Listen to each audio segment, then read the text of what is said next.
A massive political bombshell just dropped, and critics are warning that the current war in the Middle East might actually be a cover story for the largest domestic power grab in American history.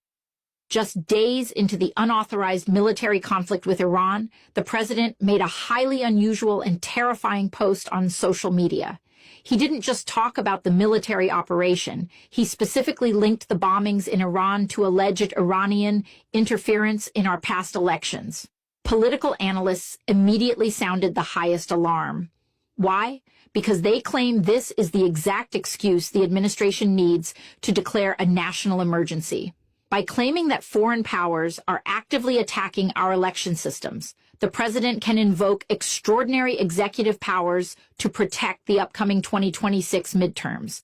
Critics are calling this an Orwellian nightmare, warning that the administration is manufacturing a foreign crisis to justify locking down domestic elections.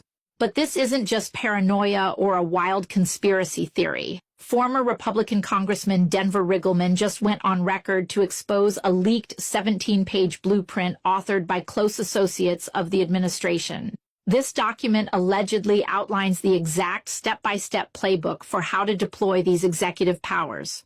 Riggleman revealed that the blueprint even references a specific draft executive order, EO 13848. This order, originally designed to deal with actual foreign threats, is allegedly being twisted to rationalize deploying military assets within the United States and literally seizing voting machines.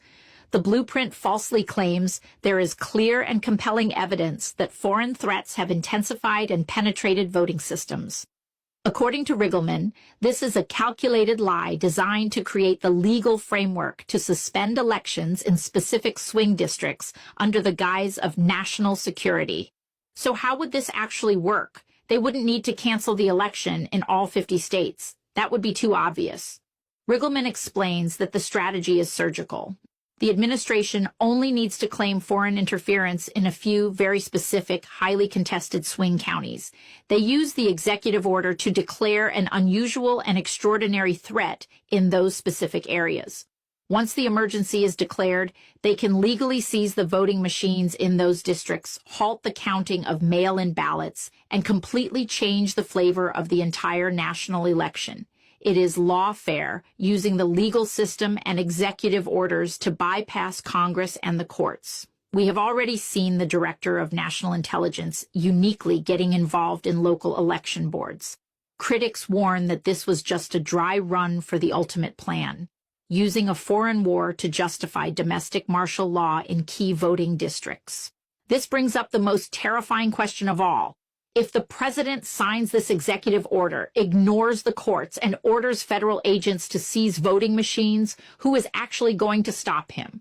With recent Supreme Court rulings granting massive presidential immunity, the executive branch feels emboldened. Riggleman warns that our institutions, the courts and Congress, might be too slow or too intimidated to stop it in time. The chilling reality is that the only thing standing between a free election and a seized election might be the individual conscience of local law enforcement officers, sheriffs, and federal agents refusing to follow an unconstitutional order. We recently saw a heroic ICE whistleblower resign rather than violate the Constitution, and experts say it will take thousands of acts of courage like that to prevent this power grab. The ultimate defense against this strategy is an overwhelming voter turnout that makes the margins too large to manipulate. Do you believe the administration is planning to use the war to interfere with the 2026 elections? Or is this just a political conspiracy theory? Let me know your thoughts in the comments. Check your voter registration immediately and hit that follow button for the real political truth.